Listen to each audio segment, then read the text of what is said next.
కూకట్పల్లిలో ఒక దారుణం చోటు చేసుకుంది. అదేందంటే 12 ఏళ్ల బాలికను అతి దారుణంగా కత్తులతో పొడిచి పొడిచి చంపారు.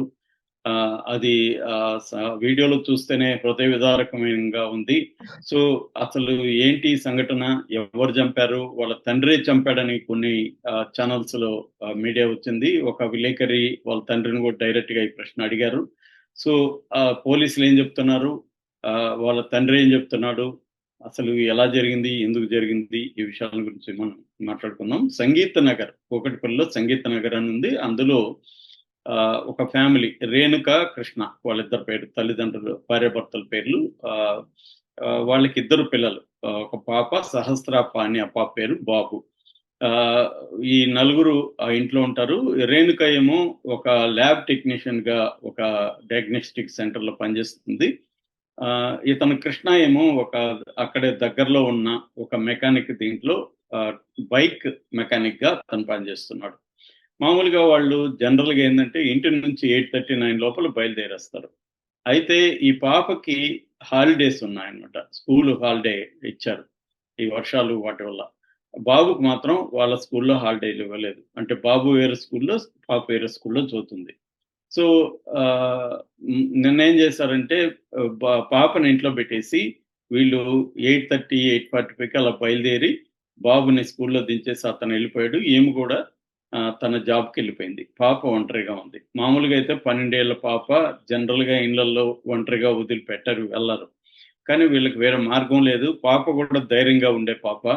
కాబట్టి నాకేమి ఇబ్బంది లేదు. మీరెళ్ళిరండి అని చెప్పింది. తను కూడా ఇంట్లో హోంవర్క్ చేసుకోవడం, లేదంటే టీవీ చూసుకోవడం అలాగా తను ఉండగలదు. ధైర్యం ఉన్న పాప కాబట్టి, అక్కడ కూడా పెద్ద ఇరుగు పొరుగు కూడా బానే ఉంటారు కాబట్టి, ధైర్యంగా పాపను వదిలేసి ఎళ్ళిపోయారు. అయితే ఇతను ఆ లంచ్ బాక్స్ మధ్యాహ్నం వచ్చి తీసుకొని బాబుకివ్వడానికి 12:30కి ఇంటికొచ్చాడు. ఇంటికొచ్చి చూస్తే తలుపు లాక్ చేసుంది.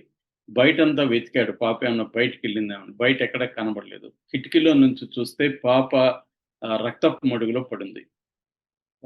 దాంతో ఇతను గట్టిగా కేకలేస్తే పక్కింట్లోళ్ళంతా వచ్చారు. 108కి ఫోను చేశారు. పోలీసులొచ్చారు. పోలీసులొచ్చి తలుపు తీసి చూసారు. అప్పటికే చనిపోయినట్టుగా వాళ్ళకర్థమైంది. దాంతో ఆ పాపని ఇమ్మీడియేట్‌గా గాంధీ హాస్పిటల్‌కి తీసుకెళ్లారు. అక్కడ పోస్ట్‌మార్టం గూడా చేశారు. దాని తర్వాత వాళ్ళ అమ్మకి ఇన్ఫార్మ్ చేశారు. అమ్మ, ఆ బాబు గూడా ఇంటికొచ్చారు.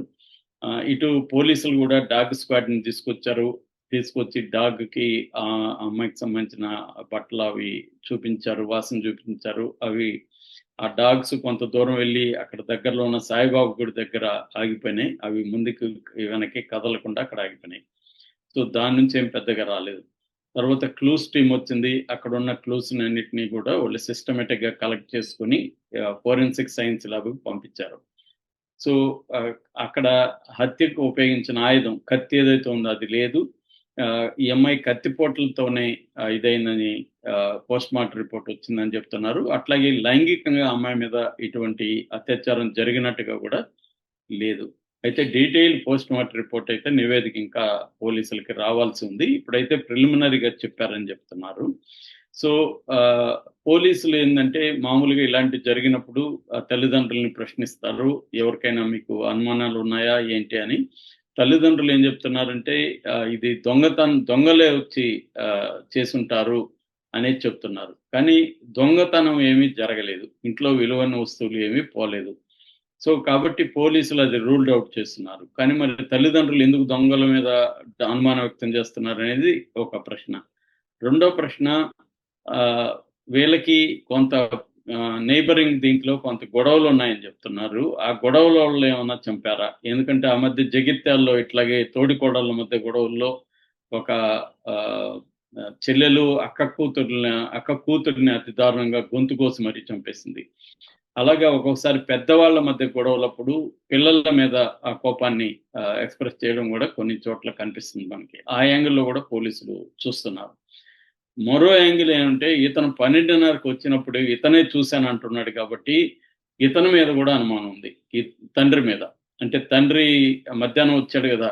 మామూలుగా ఆహ్, టైమ్ ఆఫ్ ద డెత్ గూడా 11:30 నుంచి 12:30 మధ్యలో అనేది పోస్ట్‌మార్టంలో చెప్తున్నట్టుగా చెప్తున్నారు.